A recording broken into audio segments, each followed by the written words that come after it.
Bonjour, c'est l'emploi par le net. Objectif emploi, manipulateur en électroradiologie. Scanner, IRM, échographie et radiographie n'ont aucun secret pour ce professionnel qui sait utiliser ses appareils en toute sécurité pour aider les médecins à établir un diagnostic, suivre l'évolution d'une maladie ou, dans le cas des cancers par exemple, participer au traitement par radiothérapie. Comme vous le lirez sur santé.gouv.fr, le manipulateur évolue dans un univers de haute technologie, mais il est aussi en contact permanent avec des malades et le contact humain est très important. Il doit être à l'écoute des inquiétudes des patients et savoir les rassurer. Mais lisez plutôt le témoignage de Rémi et écoutez celui de José dans une vidéo en ligne. Par ailleurs, sur onicep.fr, rencontrez Isabelle, qui travaille dans un service de pointe en imagerie vasculaire, et Sandrine, qui exerce dans un cabinet de radiologie en ville. Vous dénicherez sur infirmier.com une présentation très complète du travail de manipulateur, avec des liens pour aller plus loin. 2 diplômes conduisent au métier en 3 ans après le bac, le diplôme d'État et le diplôme de technicien supérieur. Les coordonnées des établissements qui les proposent sont en ligne sur onicep.fr. Pour en savoir plus sur l'évolution fantastique des techniques d'imagerie médicale, explorez afppe.com. Vous y trouverez des offres et il y en a aussi sur pôle-emploi.fr. Mode d'emploi, le congé paternité. Le congé de paternité s'adresse au papa, mais pas seulement. Ce congé peut également être pris par le compagnon de la mère, même s'il n'est pas le père de l'enfant et même s'il s'agit d'une compagne. Comme vous le verrez sur caf.fr, la situation du couple n'importe pas. Tous les couples peuvent bénéficier d'un congé paternité, qu'ils soient mariés, pacsés ou en concubinage. Ce congé est de 11 jours pour la naissance d'un seul enfant et de 18 jours pour une naissance multiple. Il s'ajoute aux 3 jours de congé de naissance et peut être pris à la suite de celui-ci ou plus tard dans les 4 mois suivant la naissance ou la sortie d'un service de néonatalité dans le cas d'une naissance prématurée.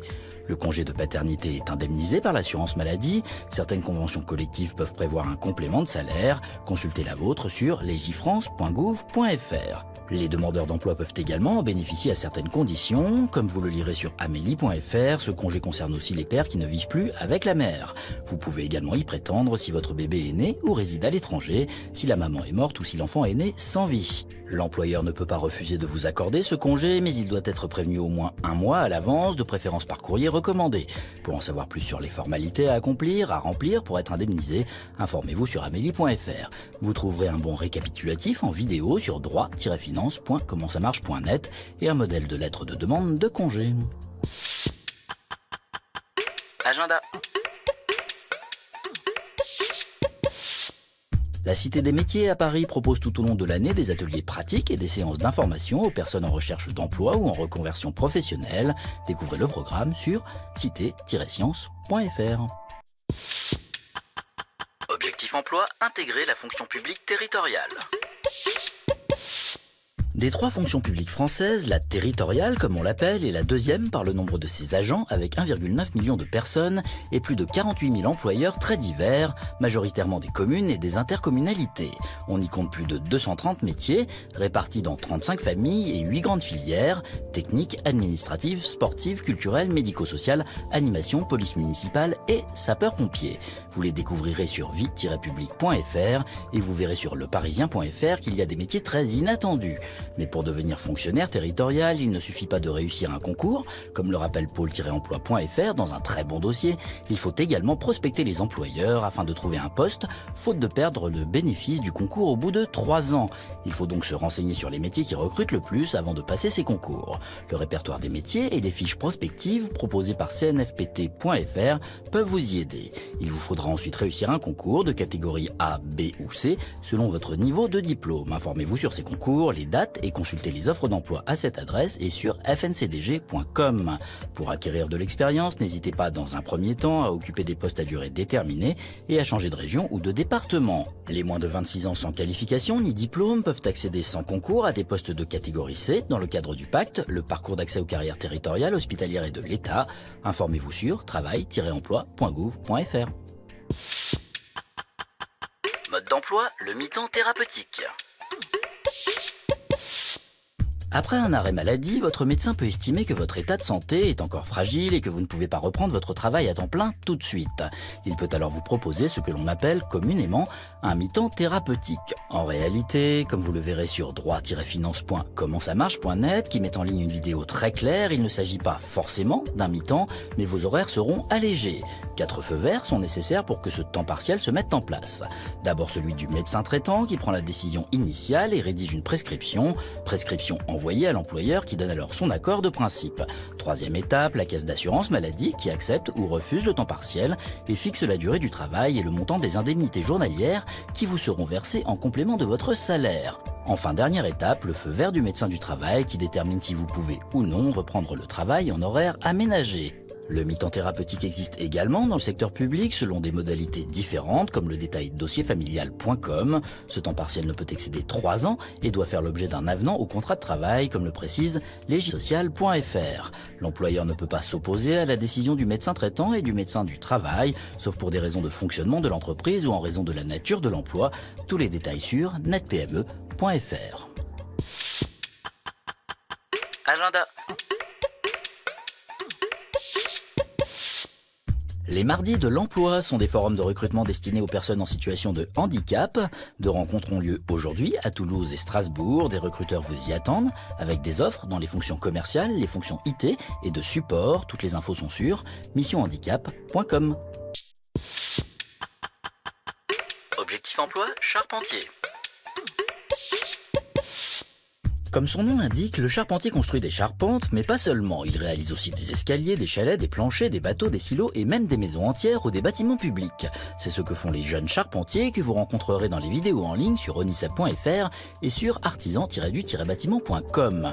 Il trace d'abord les formes de son ouvrage avec tous les détails, choisit le bois, trace ses repères et coupe ses pièces en atelier avant de monter la structure sur le chantier. Il sait lire et exécuter un plan, maîtrise la géométrie, le calcul, le dessin industriel et la conception assistée par ordinateur. Il est minutieux, précis, sociable car il travaille en équipe, courageux car les journées peuvent être longues et les efforts physiques importants. Pour devenir charpentier, il faut au moins un CAP, voire un bac pro ou un brevet professionnel comme vous le verrez sur onissa.fr où vous trouverez les coordonnées des établissements qui proposent ces diplômes. La formation dispensée par les compagnons du devoir est très prisée. Lisez le témoignage de Cédric sur monmétiercompagnon.com et informez-vous sur compagnon-du-devoir.com. Enfin, l'AFPA, l'association pour la formation professionnelle des adultes, propose une formation qualifiante en 8 mois à découvrir sur afpa.fr. Le bois, matériau écologique par excellence, a le vent en poupe et le métier recrute. Vous dénicherez d'ailleurs beaucoup d'offres sur pôle-emploi.fr. Mode d'emploi spécial jeune, étudier à l'étranger avec le Duetti. Tous les étudiants connaissent Erasmus, mais connaissez-vous le Duetti? Comme vous le verrez sur étudiantsalétranger.fr, ce diplôme permet lui aussi de s'exiler pendant 1 an et d'acquérir ainsi une première expérience internationale du plus bel effet sur un CV. Pour passer un Duetti, autrement dit un diplôme universitaire d'enseignement technologique international, il faut d'abord obtenir un DUT. Au retour, vous devrez rédiger et soutenir un mémoire dans la langue du pays d'accueil. Mais attention, le Duetti étant un diplôme français, il est recommandé de passer également un diplôme de niveau Bac+3 délivré par l'université d'accueil à l'étranger. C'est d'ailleurs la condition nécessaire pour poursuivre en master, car le Duetti, et c'est son principal point faible, n'est pas reconnu au niveau Bac+3. onissa.fr le confirme volontiers, il est donc conseillé de vérifier que votre IUT a conclu un accord avec l'université d'accueil. C'est d'ailleurs ce qu'a fait Lisa, qui a fait son Duetti en Irlande et qui témoigne sur cidj.com. Comme vous le lirez sur cursusmundus.com, votre Duetti peut être financé par une bourse Erasmus, une bourse du Crous si vous remplissez les critères sociaux ou encore une bourse régionale. Agenda. Vous habitez Nantes, vous êtes demandeur d'emploi et vous avez moins de 25 ans, partez donc en stage professionnel dans un pays anglophone pendant 1 mois grâce au programme Mobi+. Pour en savoir plus, ne manquez pas la réunion d'information organisée demain. Toutes les infos sont sur info-jeune.fr. Objectif emploi expert en assurance. Incendie, vol, accident de voiture, dégâts des eaux, l'expert en assurance est là pour déterminer les causes et les circonstances d'un sinistre, chiffrer les dommages, parfois le préjudice moral, et désigner l'assurance compétente pour l'indemnisation. Mais pour mieux comprendre, suivez plutôt Frédéric dans la vidéo en ligne sur lesmétiers.net et lisez la fiche métier. Observateur, rigoureux, intègre et impartial, l'expert se déplace souvent sur le terrain à la demande de ses clients qui peuvent être des assureurs, des entreprises, des particuliers ou des administrations. Il peut être salarié d'une compagnie d'assurance, d'un cabinet d'expertise ou indépendant. Il possède obligatoirement un important bagage technique acquis en général lors d'un premier métier. Comme vous le verrez dans la vidéo proposée par f-s-e.org, il peut aussi intervenir avant la souscription d'une police d'assurance pour évaluer un bien ou lors de catastrophes naturelles ou d'accidents technologiques. Dans tous les cas, des qualités humaines, de diplomatie, d'écoute et d'empathie sont indispensables car l'expert s'immisce souvent dans l'intimité des personnes. Quelques formations non obligatoires de niveau Bac+5 conduisent au métier, comme vous le verrez sur lesmétiers.net. Il y a notamment les masters proposés par l'École nationale d'assurance et l'Institut de formation de la profession de l'assurance. Allez sur enas.fr et sur ifpas.fr pour en savoir plus. Seule l'expertise automobile dispose d'un diplôme spécifique de niveau Bac+2. Vous trouverez sur onicep.fr les coordonnées des établissements qui le proposent. Des offres vous attendent sur pôle-emploi.fr. Création d'activités, mode d'emploi, se former quand on est chef d'entreprise. Quand on est chef d'entreprise, il est tentant de considérer la formation professionnelle comme un luxe réservé aux salariés. On a tellement d'autres choses à faire. Pourtant, comme le souligne apce.com, une formation peut vous aider à mieux travailler, acquérir de nouvelles compétences et faire évoluer votre entreprise, surtout si vous exercez en solo. Cette formation peut être courte ou longue, gratuite ou payante. Vous avez le choix parmi un éventail très large d'organismes, chambres de commerce et d'industrie, chambres des métiers, écoles de commerce, universités, organismes de formation professionnelle, etc. Si vous êtes artisan, commerçant ou professionnel libéral, vos dépenses de formation peuvent donner lieu à un crédit d'impôt, quel que soit votre régime fiscal, à l'exception de la micro-entreprise. Si vous êtes travailleur non salarié, vous cotisez obligatoirement au Fonds d'assurance formation, le FAF. En échange, votre formation peut être financée partiellement ou en totalité par le FAF dont vous dépendez. Il serait dommage de ne pas en profiter. Ouvrez service-public.fr pour en savoir plus et connaître le fonds d'assurance dont vous dépendez. Si vous êtes commerçant et dirigeant non salarié du commerce, de l'industrie ou des services, vous dépendez de l'AGFIS. Pour bénéficier d'une prise en charge de votre formation, informez-vous sur son site agfis.fr. Si vous êtes artisan, renseignez-vous sur les-aides.fr. Agenda. Si vous voulez lancer votre activité dans le sud-ouest de la France tout en bénéficiant des avantages du salariat, pensez au CAE, les coopératives d'activité et d'emploi. Et pour en savoir plus, allez à la réunion d'information organisée demain à Bordeaux. Toutes les infos sont sur emploi-bordeaux.fr. Objectif emploi, animateur en club de vacances. Il organise des excursions, anime des séances sportives, mitonne les spectacles du soir, fait chauffer la piste de danse, bref, il fait tout ce qu'il peut pour que votre séjour soit inoubliable et parfaitement organisé. Un vrai métier qui s'apprend, comme l'expliquent Corentin et Océane dans le reportage en ligne sur francetveinfo.fr. Comme vous le verrez sur studiarama.com, le métier d'animateur demande beaucoup d'énergie, de générosité, de bonne humeur et une disponibilité totale, qu'on l'exerce dans un club de vacances, un hôtel-club ou un parc de loisirs. Prévoir également une spécialité sportive ou artistique et la pratique de l'anglais. Il ne s'agit quasiment jamais d'un emploi permanent. La plupart des animateurs travaillent en CDD de 4 à 9 mois pendant les saisons touristiques. Il s'agit souvent d'un job temporaire mais qui peut toutefois déboucher sur des carrières stables dans l'animation ou l'industrie touristique. Le diplôme n'est pas toujours exigé mais le BTS Tourisme est un plus, surtout si vous comptez faire carrière dans le secteur. Si vous voulez vous spécialiser dans l'animation sportive, sachez que les BPJEPS, les brevets professionnels de la jeunesse, de l'éducation populaire et des sports seront très appréciés. Ouvrez sport.gouv.fr pour en savoir plus et allez sur onicep.fr pour découvrir le BTS Tourisme et les établissements qui le proposent. Vous dénicherez des offres sur pôle-emploi.fr et sur animejob.com. Mode d'emploi, travailler au Sénégal.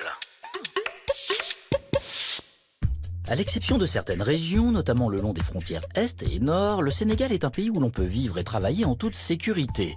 Les Français y constituent d'ailleurs la première communauté étrangère et 250 entreprises à capitaux français y sont implantées, comme vous le lirez sur diplomatie.gouv.fr. Ce sont elles qu'il faudra démarcher en priorité et plus largement les entreprises européennes si vous voulez travailler au Sénégal.